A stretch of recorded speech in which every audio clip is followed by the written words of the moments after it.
Hello दोस्तों, जय मसीह की। आज हम परमेश्वर के वचनों से पढ़ने जा रहे हैं। मूसा में क्या श्रेष्ठता पाया जाता है जिससे परमेश्वर उसको कहता है कि मूसा यहोशुआ को परमेश्वर कहता है कि मूसा जैसे बन, मूसा जैसे अपने आप को तैयार कर, तब तेरा काम सफल होगा।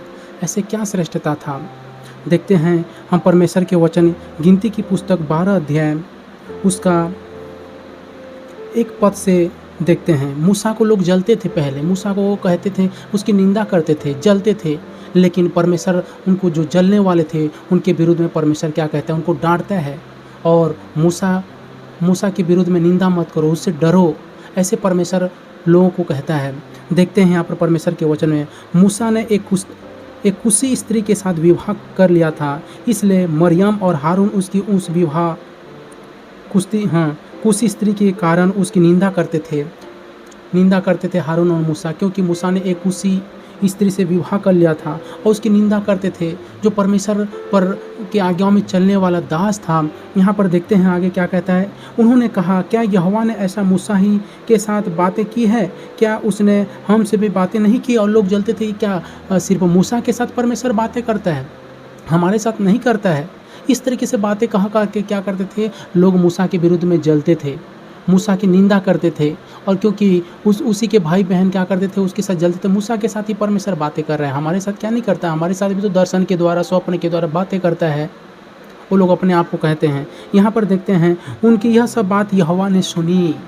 जो भी बात यदि आज भी लोग क्या करते हैं, सोचने लगते हैं, सोच में ही क्या करते हैं, दूसरों के विरुद्ध में गलत विचार करते हैं, दूसरों के विरुद्ध में बोलते हैं। परमेश्वर हर एक बातों को, हर एक चीज़ों को क्या कर रहा है, देख रहा है, सुन रहा है। यहाँ पर भी मूसा और यहाँ पर भी हारून और मरियम की बातों को परमेश्वर सुन रहा था, क्योंकि वो निंदा कर रहे थे, मूसा के विरुद्ध निंदा कर रहे थे। मूसा, यहाँ पर परमेश्वर क्या कहते हैं, गिनती की पुस्तक 12:3 में, मूसा पृथ्वी में रहने वाले सब मनुष्यों से बहुत अधिक नम्र स्वभाव का था। हालेलुया। मूसा पृथ्वी में रहने वाले सभी मनुष्यों से अधिक नम्र स्वभाव का था, इसलिए परमेश्वर क्या था, उनसे खुश था। और मूसा का जो निंदा करते थे उन लोगों से क्या कर रहे हैं, परमेश्वर डांट रहा है कि तुम मेरे दास का क्यों निंदा कर रहे हो, मेरे दास के विरुद्ध में क्यों खड़े हो रहे हो। यहाँ पर लिखा है, पृथ्वी भर में मनुष्यों से बहुत अधिक नम्र स्वभाव का था मूसा, इसलिए परमेश्वर उससे खुश था। इसलिए यहोवा ने एकाएक मूसा और हारून और मरियम से कहा, तुम और सब, परमेश्वर उन लोगों से कहता है कि तुम सब मुझे मिलाप वाले तंबू पर निकट आओ। और परमेश्वर ने वहाँ पर यह भी कहता है कि मैं तुम लोगों से स्वप्नों और दर्शन के द्वारा बातें करता हूँ, परंतु मैं, यहाँ पर लिखा है 7 नंबर पद है, परंतु मेरा दास मूसा ऐसा नहीं है, वह तो मेरे सब घरानों में विश्वास योग्य है। हालेलुया। परमेश्वर स्वयं गर्व कर रहे हैं अपने दासों पर। आज भी यदि प्रभु में कोई बढ़ रहा है, आज भी यदि कोई मूसा की तरह अपने जीवन को समर्पित कर रहा है, तो परमेश्वर उस व्यक्ति को गर्व करता है कि मूसा मेरे लोग सब, मेरा वह व्यक्ति सब घरानों में से विश्वास योग्य है।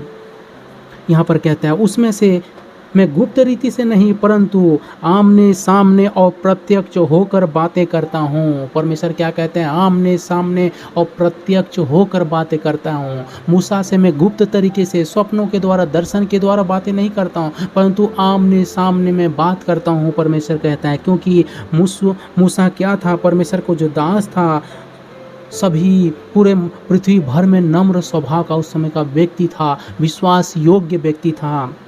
आज भी कोई अपने आप को तैयार कर रहा है, परमेश्वर उसको भी मूसा के समान इस्तेमाल करने जा रहा है। यहाँ पर परमेश्वर के वचन में देखते हैं, आमने सामने प्रत्यक्ष होकर बातें करता हूँ और वह यहोवा का स्वरूप निहारने पाता है। हालेलुया। आमने सामने बात करता है, तभी मूसा क्या करता है, परमेश्वर के स्वरूप को निहार पाता है, क्योंकि मूसा सारे पृथ्वी भर में नम्र और विश्वास योग्य व्यक्ति था। और मूसा के आगे हम देखेंगे, मूसा के चले जाने के बाद भी जब मूसा का कमान को, जो लीडरशिप था, उस लीडरशिप को यहोशुआ संभालना चालू करता है, यहोशुआ को सौंपा जाता है और लीडरशिप के कामों को, तो परमेश्वर ने उसको भी ये आज्ञा देता है जो मूसा को दिया गया था। यहाँ यहोशुआ की पत्री में देखते हैं क्या लिखा है, पहला अध्याय 7 पद में हम देख सकते हैं, इतना ही नहीं, तू हिवाव बांध और बहुत दृढ़ हो। जो व्यवस्था में मेरे दास मूसा ने तुझसे दी है उस सब के अनुसार करने में चौकसी करना। परमेश्वर कह रहा है वो जो नया लीडरशिप तैयार हुआ है, नया लीडर जो यहोशुआ इज़राइल लोगों को बचाने के लिए लीडर बना है, उसको परमेश्वर कहता है कि जो आज्ञा मैंने मूसा को दिया था उसको तू पालन करने में चौकसी करना, और उससे न तो दाहिने और मुड़ना न बाएं और, तब जहाँ जहाँ तू जाएगा वहाँ वहाँ तेरा काम सफल होगा। हालेलुया। परमेश्वर उसको एक लीडरशिप का काम सौंप रहे हैं, लीडरशिप के पद में आ रहा है। तो परमेश्वर कहता है कि सबसे पहले तू मूसा के समान, मूसा को दिया गया आज्ञाओं में चलने के लिए तू अपने आप को तैयार कर। परमेश्वर कहता है कि तू उस आज्ञाओं में चलने के लिए चौकसी होना, और कहता है कि तू न उसके दाहिने और मुड़ना न बाएं और मुड़ना। हालेलुया। और परमेश्वर क्या कहता है, तब तेरा काम सफल होगा। जब हम परमेश्वर की आज्ञाओं में न दाहिने और मुड़ते हैं न बाएं और मुड़ते हैं। ये परमेश्वर का वचन है, ये परमेश्वर की आज्ञा है, मेरे को इसमें चलना है, मेरे को इसमें अपने आप को तैयार करना है, और हम समर्पित रूप से एक नम्र भाव से आगे बढ़ते हैं। तब परमेश्वर कहता है कि तुम जहाँ जहाँ जाओगे तुम्हारे हर एक काम सफल होगा। हालेलुया। व्यवस्था की यह पुस्तक तेरे चीज़ से कभी न उतरने पाए, इसी में दिन रात ध्यान दे रहना, इसलिए कि जो कुछ उसमें लिखा है उसके अनुसार करने की तू चौकसी करे। हालेलुया। दिन और रात को भी यदि हम परमेश्वर के वचनों में यदि मूसा के समान विश्वास योग्य यदि हमारे जीवन में है, मूसा के समान यदि योग्य बनना चाहते हैं, क्योंकि परमेश्वर मूसा को आमने सामने बातें करता था, दूसरों को दर्शन के द्वारा स्वप्नों के द्वारा बातें करता था, लेकिन परमेश्वर मूसा को आमने सामने बातें करता था। यहाँ पर लिखा है तू रात और दिन क्या करना, चित करना, चिंतन करना परमेश्वर के वचनों में, उसमें चलने के लिए चौकसी करना, क्योंकि ऐसा ही करने से तेरा सब काम सफल होंगे। ऐसा ही करने से परमेश्वर कहता है, ऐसा ही करने से तेरा सब काम सफल होंगे। आज भी ये वचन हर एक के जीवन के लिए आशीष का कारण बनता है। आज ही ये वचन हर एक को सही रास्ता की ओर ले जा रहा है। पर जो अपने आप को तैयार करें, अपने आप को मूसा के समान विश्वास योग्य बनाएं, अपने आप को यहोशुआ के समान अपने तैयार करो। परमेश्वर उसको सौंप रहे हैं, नया लीडरशिप सौंप रहा है कि तुम मूसा के समान अपने आप को तैयार कर, मूसा को दिया गया व्यवस्था के अनुसार अपने आप को समर्पित कर दे। यहाँ पर क्या कहता है, क्या मैंने तुम्हें आज्ञा नहीं दिया है, हिवा बांध दृढ़ हो जा, भय न खा, और तेरा मन कच्चा न हो, क्योंकि जहाँ जहाँ तू जाएगा वहाँ वहाँ तेरा परमेश्वर यहोवा तेरा संग रहेगा। हालेलुया। अपने आप में दृढ़ हो जाओ, अपने आप में हिम्मत मान लो, और कभी मत घबराओ। तुम्हारा मन कभी कच्चा न होने पाए, चाहे कोई भी परिस्थिति रहे, तुम्हें सदा याद रहना चाहिए कि तुम्हारा यहोवा परमेश्वर तुम्हारे साथ है, तुम्हारा सच्चा परमेश्वर तुम्हारे साथ है। परमेश्वर आज भी कहता है तू दृढ़ हो जाओ, हिवाए बांध ले, तेरा मन कभी कच्चा न हो, कभी भय न खा, तब तू जहाँ जहाँ जाएगा तेरा हर एक काम सफल होगा, तेरे हर एक कामों में यहोवा तेरा साथ रहेगा। हालेलुया। तो ये था मूसा में श्रेष्ठता का गुण। मूसा को परमेश्वर आमने सामने बातें करता था, दूसरे लोगों को दर्शन के द्वारा स्वप्नों के द्वारा बातें करता था, और परमेश्वर इतना सारे लोगों को मूसा को दिया था क्योंकि उसमें विश्वास योग्यता नम्रता का अद्भुत गुण समाहित था।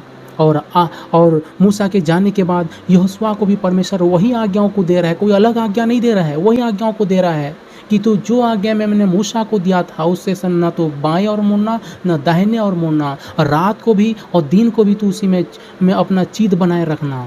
तो ये वचन आज भी हर एक के जीवन के लिए आशीष का कारण बनने पाए। ये वचन हर एक सुनने वाले व्यक्ति जो अपने परमेश्वर का दर्शन देखना चाहते हैं, परमेश्वर को आमने सामने बातें करना चाहते हैं, और अपने कामों में परमेश्वर की सहयोग चाहते हैं, हर एक तुम्हारे कदम में परमेश्वर का कदम रहेगा, ये जो चाहता है, तो अपने आप को हर कोई तैयार करें, अपने आप को परमेश्वर के उस आज्ञाओं के अनुसार उसके वचनों में चिंतन मनन करने वाला बनाएं, ताकि जब तक हम उसमें ढलेंगे नहीं तब तक परमेश्वर हम में नहीं ढलेगा।